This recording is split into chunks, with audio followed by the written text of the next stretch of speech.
వచ్చేసి 97 కార్డులు ఉన్నాయి.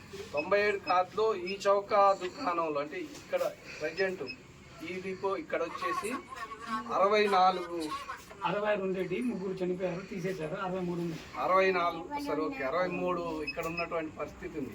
అక్కడ వచ్చేసి 32 సంథింగ్ దగ్గర 97 కార్డులు మన కాడ ఉన్నాయి.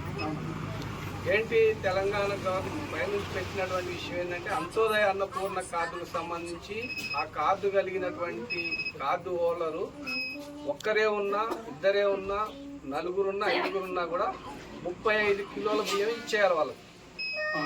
గవర్నమెంట్ ఏం సిస్టమ్ తీసుకొచ్చిందని చెప్పేసి అని అన్నప్పుడు బియ్యాన్ని 7 కిలోలు ప్రతి మనిషికి పెంచుతాం, అంత్యోదయ అన్నపూర్ణ కార్డును రద్దు చేస్తాం, ఆ కుటుంబాలు ఎంతమంది ఉంటే అన్ని 7 కిలోలు మాత్రమే పోస్తాం అని చెప్పేసి చెప్తా ఉన్నారు.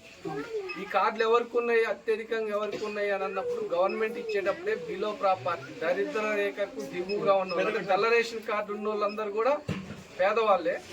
ఆ పేదవాళ్ళల్లో ఇంకా పేదవాళ్ళుగా ఉండి ఇప్పుడు భర్తలు లేని వాళ్ళు, మ్యాక్సిమం భర్తలు లేని వాళ్ళు, కుటుంబ సభ్యులు లేని వాళ్ళు, ఒంటరి మహిళలు లేదు, భర్తలు కుటుంబ సభ్యులు ఉండి కూడా ఎలాంటి సెంటు కుంట భూమి కానీ నిలవడానికి నీడ లేనటువంటి ఎవరైతే ఉన్నారో అట్లాంటి వాళ్ళకే అంత్యోదయ అన్నపూర్ణ కార్డు ఇచ్చింది. పోతే పోయినాయి బియ్యమే కదా అని చెప్పేసి అనుకుంటే గతంలో గవర్నమెంట్ ఏదన్నా ప్రభుత్వ స్కీములు ఏమన్నా ఇవ్వాల్సి వస్తే ఎవరికన్నా ఇవ్వాల్సి వచ్చినప్పుడు అక్కడ ప్రభుత్వ స్కీములు ఉదాహరణకు కారేపల్లిలో ఒక 30 మాత్రమే పేదవాళ్ళకి ఇవ్వాలని చెప్పేసి అని అన్నప్పుడు ఎలాంటి సర్వే లేకుండా పేదోళ్ళు అంటే ఎవరు అని అంటే అంత్యోదయ అన్నపూర్ణ కార్డు ఉన్నోళ్ళే పేదోళ్ళు కదా అని చెప్పేసి ఆ స్కీమ్ లో వచ్చేటువంటి సిస్టమ్ ఉండేది.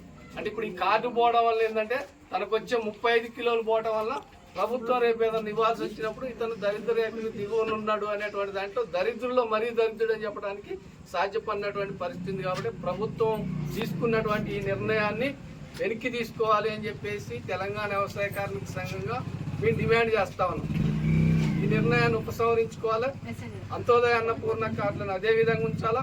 ఏదైతే కుటుంబానికి సంబంధించినటువంటి ఆ కార్డు కలిగినటువంటి లబ్ధిదారుడు ఓనర్ ఎవరైతే ఉన్నారో ఆ కుటుంబానికి ఏదైతే ఇస్తున్నారో అదే 35 కిలోల బియ్యాన్ని ఖచ్చితంగా ఇవ్వాలి అని చెప్పేసి దీనికోసం ప్రభుత్వం దీన్ని ఉపసంహరించుకోవాలని చెప్పేసి సర్వేలు చేయడం, విషయాలు తెలుసుకోవడం, చెప్పడం కోసం ప్రయత్నం చేస్తాం. దీని కనుక ప్రభుత్వం ఉపసంహరించుకోకపోతే రాష్ట్ర వ్యాప్తంగా, జిల్లాల వ్యాప్తంగా ఆయా మండలాలు ఉన్నటువంటి ఆ లబ్ధిదారులందరినీ కూడా ఐక్యం చేసేసి వీటి మీద పోరాటం చేయబోతున్నాం. కాబట్టి దానికి అందరూ కూడా సహకరించాలి అని చెప్పేసి దానిలో భాగంగానే ఈ యొక్క సర్వేని చేపట్టడం అనేది జరుగుతూ ఉంది. కొంచెం బిజీగా ఉంది, రేపటితో బియ్యం ఇవ్వడం అయిపోతుంది అనేటువంటి దాని నుండి ఉన్నారు. కాబట్టి అయినా సరే మీరు ఈ విషయాలు అర్థం చేసుకోవాలని చెప్పేసి మీ దగ్గరికి రావడం అనేది జరిగింది. కాబట్టి ఈ పిలుపునిచ్చినటువంటి వెంటనే మీ డీలర్ల ద్వారా కానీ ఇతరుల ద్వారా కానీ మీకు తెలిసినటువంటి సందర్భంలో మాకు సహకరిస్తుందని చెప్పి తెలియపరుస్తూ సెలవు.